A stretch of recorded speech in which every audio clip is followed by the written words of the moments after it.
Day 4 of learning trading basics. അപ്പോൾ ഇന്നത്തെ topic എന്താണെന്ന് വെച്ചാൽ റിസ്ക് മാനേജ്മെന്റ്.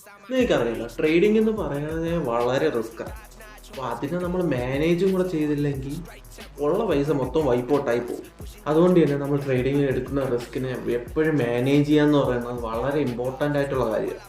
അതിനുവേണ്ടി നമുക്ക് ഫസ്റ്റ് ചെയ്യാൻ പറ്റുന്ന കാര്യം എന്ന് പറഞ്ഞാൽ പൊസിഷൻ സൈസിങ് എന്ന് വെച്ച് കഴിഞ്ഞാൽ നമ്മളതിലുള്ള ക്യാപിറ്റൽ എന്ന് വെച്ചാൽ ഇപ്പോൾ എൻ്റെ കയ്യിലുള്ള 20,000 രൂപ എന്ന് വെച്ചോ, അതിൻ്റെ 1%ഓ 2% മാത്രമേ ഒരു ട്രേഡിൽ ഞാൻ ലോസ് ചെയ്യാവൂ എന്നുള്ളൊരു റൂള് വയ്ക്കുക. ഇതൊക്കെയാണ് റിസ്ക് മാനേജ്മെൻറ്റിന് ബേസിക് ആയിട്ടുള്ള കാര്യം. പിന്നെ രണ്ടാമത് ചെയ്യാൻ പറ്റുന്ന കാര്യം എന്ന് പറഞ്ഞാൽ നമ്മളെപ്പോഴും ഒരു റിസ്ക് റിവാർഡ് റേഷ്യോ മാനേജ് ചെയ്യുക എന്നുള്ളതാണ്. എന്ന് വെച്ച് കഴിഞ്ഞാൽ ഇപ്പോൾ ഞാൻ ഇപ്പോൾ ലോസ് ചെയ്യുന്ന ഒരു എമൗണ്ട് എന്ന് പറഞ്ഞാൽ ഞാൻ ഇപ്പോൾ റിസ്ക് ചെയ്യുന്ന ഒരു എമൗണ്ട് എന്ന് പറഞ്ഞാൽ ഒരു 200-300 ആവട്ടെ. സോ അതിൻ്റെ ഡബിൾ ആയിരിക്കണം നമ്മളെ പ്രോഫിറ്റ് എന്ന് പറയാം. റിസ്ക് റിവാർഡ് റേഷ്യോ എന്ന് പറഞ്ഞാൽ അതാണ്. പിന്നെ മൂന്നാമതുള്ള കാര്യം എന്ന് പറഞ്ഞാൽ ഡിസിപ്ലിൻഡ് ആയിരിക്കുക.